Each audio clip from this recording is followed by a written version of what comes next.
Hello everyone, so this is Amit Ranjan और आज हम एक टॉपिक करेंगे। और ये टॉपिक मतलब बहुत ही ज़्यादा इंपॉर्टेंट टॉपिक है फॉर आईआईटी जैम।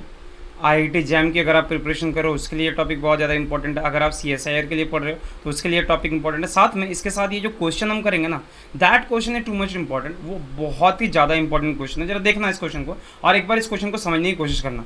ये आपका एक एमएसक्यू प्रॉब्लम है, तो हम इसको सॉल्व करेंगे। उससे पहले मैं आपको समझा देता हूँ। देखो, जैसे नॉर्मली हम क्या करते हैं, for from Newton second law हमें पता है कि अगर मैं आपसे पूछूं कि what is Newton second law, so आपके दिमाग में हमेशा यही बात आती है कि F that is M A, correct. F that is M A. लेकिन देखो, ये फॉर्मूला सही है बट इसमें कुछ प्रॉब्लम है। प्रॉब्लम क्या है कि देखो, आप अगर न्यूटन सेकेंड लॉ की बात करो, this is not F equal to M A. Newton second law जो कहता है that is F equal to D P over D T. So इसका मतलब क्या हो गया, D over D T and यहाँ पे क्या हो गया, एम वी। सही बात है, यस। अच्छा, अब इसका मतलब क्या हो गया, या आपको m को बाहर रखना, उसका यहाँ पे क्या हो गया dv बाई डी टी, और प्लस क्या हो गया v को बाहर रखो, उसका dm बाई डी टी। देखो ध्यान से देखना, यहाँ पे अगर आपका मास कांस्टेंट है, if m is a constant, m अगर आपका कांस्टेंट है, इन दैट केस ओनली आपका ये वाला पार्ट जीरो हो जाएगा और आपका ये क्या हो जाएगा, f जो हो जाएगा that will equal to m dv by D t.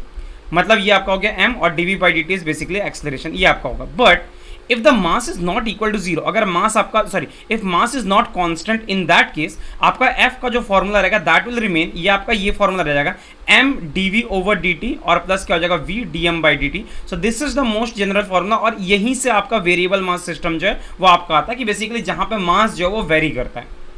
ठीक है, तो इसी पे बेस्ड आपका एक न्यूमेरिकल प्रॉब्लम से अगर आप ध्यान से देखो इस क्वेश्चन को पढ़ो एक बार। A particle is such that its mass m that is equal to m not e to the power minus of kt. It falls under a constant and uniform g. If the initial speed is zero, then which of the following is true? Then इनमें से कौन सा सही है? Speed of the particle increases linearly with time. Speed of the particle increases exponentially with time. The maximum power delivered is m naught g square divided by k, and the acceleration at any instant of time that is equal to g.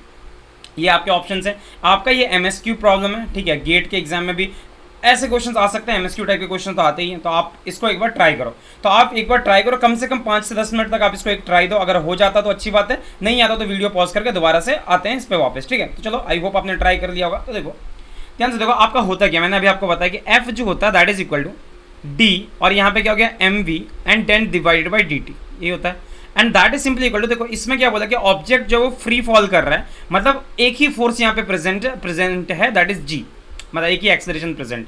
अगर इसको आप लिखोगे ये क्या हो जाएगा m dv by D t और plus क्या हो जाएगा आपका v dm by D T and that is simply equal to, और ये जो आपका हो गया that is equal to m g. बोलोगे सर ये तो अच्छी बात है, अब तो हम फंस जाएंगे। नहीं, m आपका क्या गिवन है, that is m not e to the power minus of के टी। अगर आप यहाँ से सॉल्व करोगे तो आपका dm बाई डी टी क्या हो जाएगा, देखो तो dm by D t that is equal to minus of k m not और e to the power minus of के टी। इसका मतलब क्या हो गया, dm by D t that is minus of k times m, ये आपका हो गया dm बाई डी टी। अच्छा, आपने dm बाई डी टी को लिख लिया, बहुत अच्छी बात है।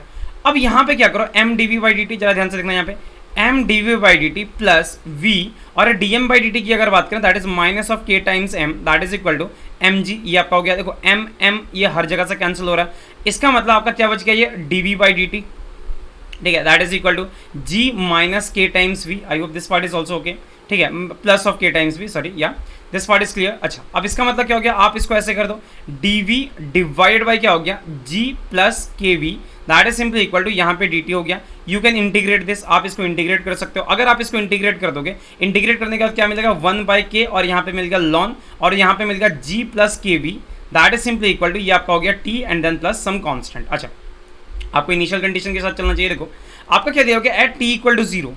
अगर मैं यहाँ पे t इक्वल टू जीरो की बात करूँ, क्योंकि पार्टिकल फ्री फॉल कर रहा है, इसका मतलब क्या हो गया, t इक्वल टू जीरो पे v इक्वल टू जीरो अगर हम वैल्यू पुट करते तो हमारा क्या था, 1 बाई के और यहाँ पे क्या था लॉन और उसके यहाँ पे क्या था g प्लस के we that is simply equal to t plus C. अगर यहाँ से ये सारी वैल्यूज आप पुट करोगे, जैसे at t equal to zero v की वैल्यू जीरो है, इसका मतलब क्या होगा, ये वाला पार्ट जो होगा ये जो हो गया आपका दैट इज जीरो, मतलब 1 बाई के और यहाँ पे क्या ln of g that is equal to c, yes. अच्छा, अगर ये आपने कर दिया, इसका मतलब इसकी वैल्यू को आप वापस यहाँ पे इस वाले इक्वेशन में लाके पुट करो। यहाँ पे क्या हो जाएगा, अगर आप ठीक से देखोगे तो t that is equal to, ये क्या हो गया आपका 1 बाई के एंड देन यहाँ पे लॉन और यहाँ पे हो गया g प्लस के वी और हो गया t plus c, sorry, and c को इधर लेके आ जाता हूँ तो माइनस हो जाएगा ये 1 बाई के एंड देन यहाँ पे लॉन ऑफ g, ठीक है, ये आपका हो गया lawn of g। I hope this part is also हो गया। अच्छा, अब यहाँ से देखो आप क्या कर सकते हो, t that is equal to अब k को इधर ले जाके मल्टीप्लाई कर दो, आपका क्या बन गया लॉन, और यहाँ पे बन गया g प्लस के वी एंड डिवाइड बाई जी, यही तो बचेगा। यस हाँ या ना, ये वाला पार्ट जो है ये आपका यहाँ पे बच गया, सही बात है। अच्छा अगर ये आपका बच गया तो आप जरा ध्यान से देखो, I hope this part is okay, okay fine. अब यहाँ पे क्या करो, इसको कर दो ऐसे एक्सपोनेंशियल ऑफ के T that is equal to ये क्या हो जाएगा g प्लस के वी एंड डिवाइड बाई यहाँ पे g हो गया, ठीक है। अच्छा अब यहाँ से देखो ध्यान से, आप g को उधर ले जाके मल्टीप्लाई कर दो, g into E to the power के टी, ठीक है, ई टू द पावर के टी, ये हो गया आपका, या this part is okay, g into E to the power के T that is equal to यहाँ पे क्या g प्लस के वी, यस। अच्छा इसका मतलब क्या हो गया v that is equal to 1 by के, और यहाँ पे g जो होगा ये कॉमन आ जाएगा, क्या हो जाएगा ये ई टू द पावर के टी एंड यहाँ पे माइनस ऑफ 1 हो जाएगा, तो ये आपकी होगी वेलोसिटी। अच्छा एक तो ये आपका आ गया, ठीक है। अभी इस पे रुक जाते हैं, हम आंसर्स पे साथ में एक ही साथ डिस्कस करेंगे। तो हम यहाँ पे वेलोसिटी लेके आ गए, ठीक है। Now let's talk about power. If you talk about power, power क्या होता है that is force into velocity. तो आपका फोर्स क्या हो गया दैट इज mg, क्योंकि इस पे इकलौता फोर्स यही एक्ट कर रहा है, और वेलोसिटी जो that is v।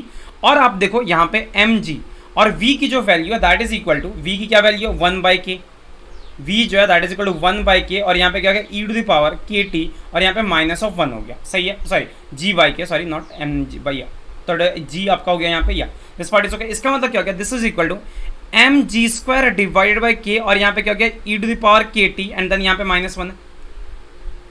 I hope this part is also okay, yes. ये बात आप सारे लोगों को आई होप समझ आ गई, यस। तो आपका ये हो गया या सो आपका ये आ गया mg, और उसके यहाँ पे gk हो गया, ठीक है, वेरी गुड। और ये हो गया mg, या वेरी गुड। अगर ये आपने कर दिया तो जरा ध्यान से देखो, आप यहाँ से ऐसे कर सकते हो, इसको m की वैल्यू को पुट करो, m that is m not e to the power minus of के टी, उसके बाद यहाँ पे आपका हो गया g स्क्वायर डिवाइड बाई के हो गया, और यहाँ पे क्या हो गया ई टू द पावर के टी एंड देन यहाँ पे -1 हो गया, बहुत अच्छा। अब क्या करो, इसको ले जाके इधर मल्टीप्लाई कर दो, ये आपका हो गया m not G square divided by के, और यहाँ पे आपका क्या हो गया 1 minus E to the power minus of के टी। अगर आप यहाँ पे इस वाले टर्म को E to the power minus of के टी को अंदर ले जाके मल्टीप्लाई करोगे तो आपका ये रिजल्ट आ रहा है, ठीक है। अब जरा ध्यान से देखो, आपसे पूछ रहा हूँ what is the maximum power. Maximum power अगर आपने को कैलकुलेट किया जाए, आपने यहाँ पे पावर फाइंड किया, देखो आप समझना ध्यान से, ये वाला जो पार्ट होगा this will be always less than 1, e to the power minus of something is always less than 1, this is always less than 1। मतलब क्या हो गया कि ये यहाँ पे सब्ट्रैक्ट हो रहा है, तो अगर मैं इसकी वैल्यू को 0 कर देता हूँ, क्योंकि यहाँ पे सब्ट्रैक्ट हो रहा है, अगर मैं इसकी वैल्यू को 0 कर देता हूँ, मतलब अगर E to the power minus of के टी जो है अगर 0 हो गया, in that case power will be maximum, power जो होगा that will be maximum, and maximum power that will be equal to m not G square divide by K. तो बोलोगे सर ये कब होगा 0, तो आपको पता है ई to the power minus k T जो होता है that is 0 at t equal to infinity, या टी टेंडिंग टू इन्फिनिटी पे सिंपली ये आपका 0 हो जाएगा। तो आई होप ये वाली पार्ट, ये वाली चीज आपको समझ आ गई, ठीक है, वेरी गुड। अच्छा now let's talk about the acceleration part. देखो आपका यहाँ पे अगर मैं सिंपली एक्सेलरेशन की बात करूँ तो आपका v क्या था, v that is equal to, अगर यहाँ पे v की बात करें तो that is equal to g upon k, और यहाँ पे क्या गया ई टू द पावर के टी, ठीक है, और यहाँ पे माइनस ऑफ 1 हो गया। अच्छा अगर मैं यहाँ पे बात करूँ dv बाई dt की, मतलब acceleration, so that is equal to ये क्या हो जाएगा आपका g अपॉन के, ये क्या हो गया k e to the power के टी एंड देन यहाँ पे 0, ये बचेगा आपका k से k कैंसिल हो गया, सो आपका g जो बच गया that is g e to the power के टी, ठीक है। अब आते हैं अपने ऑप्शंस पे, ठीक है। पहली चीज जरा ध्यान से देखना, speed of the particle increases linearly with time. अगर आप यहाँ पे स्पीड को अगर ध्यान से देखोगे तो स्पीड जो होगा एक्सपोनेंशियल इंक्रीज कर रहा है, इसका मतलब क्या हो गया आपका ऑप्शन 1 जो है ए जो है दैट इज रॉन्ग।